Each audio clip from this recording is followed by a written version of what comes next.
Welcome to Teaching Truth. My name is Glenn Cartwright. One of my favourite films when I was younger was Back to the Future, which launched Michael J. Fox on his film career. Do you remember how, playing the role of Marty McFly with the help of the eccentric scientist Doc Brown and his DeLorean time machine, he travelled back in time? He travels back in time and he allows his knowledge of the future to determine how he lives in the present. Because he knows the future, he seeks to influence people, especially his parents, to conform to the future he knows for certain awaits them. That's the best way I can find to introduce our theme for this week, the theme of worship. Because the future reality of meeting Jesus and wishing to hear that commendation, "Well done, good and faithful servant," should determine how we live in the present. How we live in the present should be for an audience of one, to please Jesus and Jesus alone. And so this week I want to address the very important subject of worship from a biblical as well as from a practical perspective, in order that we might not only grow in what our understanding of worship is, but would as a result please Jesus and put a smile on God's face in all that we say and all that we do. Worship at its very basic is simply bringing pleasure to God. It was Saint Irenaeus who said, quote, "The glory of God is a human being fully alive." C.S. Lewis said, "In commanding us to glorify him, God is inviting us to enjoy him." You see, worship is far more than singing a few hymns or praying to God for an hour or two on a Sunday. Worship is far more than music, for worship predates music.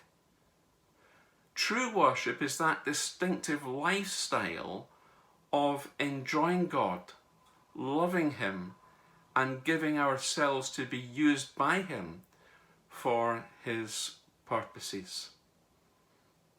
When our lives are lived out for the glory of God, everything we do becomes an act of worship. Matthew 22 verses 37 to 40 reminds us that we must love the Lord our God with all our heart, with all our soul, and with all our mind. In other words, our whole self. Romans chapter 12 verses 1 to 2 reminds us that we must offer our bodies as living sacrifices,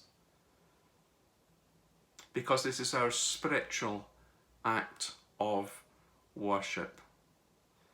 You see, worship, whether it be singing on a Sunday morning in a church or in a Wednesday afternoon in an office, is all about putting a smile on God's face. And as part of my preparation for this theme this week, for an audience of one, I looked at two very interesting and significant Greek words, which I think give a very neat and true definition of what true worship actually is. The first word is proskuneo, and that simply means to come towards, to kiss or to give reverence to. And the second word is letriontes, which means service. So proskuneo and letriontes is coming towards, is kissing, is giving reverence to and serving. So what we're saying is that real and true worship is lifestyle. It's offering our lives as acts of worship. True worship is more than a song, it's a surrender.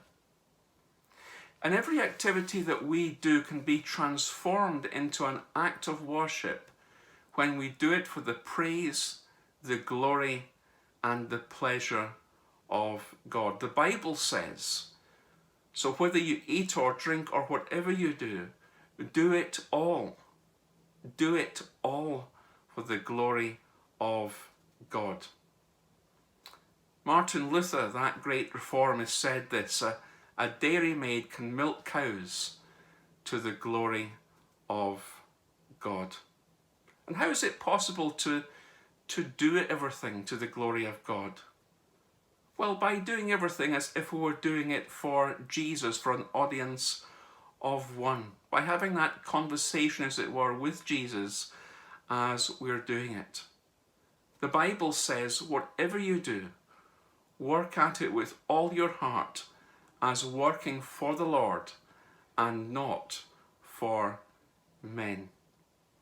That's the secret to a lifestyle of worship, doing everything as if you were doing it for Jesus, for an audience of one. When I first fell in love with Adrienne, I thought about her constantly, while eating breakfast, while driving the car, whilst on the train, while at work. I couldn't stop thinking about her because I was in love with her. I often talked to myself about her and thought about all the things that I loved about Adrienne and still do. And this helped me feel close to Adrienne, even although at that time, before we got married, we lived 30 miles apart and went to different churches. But by constantly thinking of her and about her, I was abiding in her love. And that's really what real worship is all about. Falling in love with Jesus over and over and over again. And so as we unpack this hugely relevant theme of worship this week, which I trust will take us forward in our understanding of worship, I want to present to you 4 stepping stones to help us move forward in that understanding. The areas I want to look at this week in our reflection are the convictions of worship, the concerns around worship, the challenge of worship, and the climax of worship. So may it be that in our lives we would seek to do everything simply for Jesus, for an audience of one. God bless you.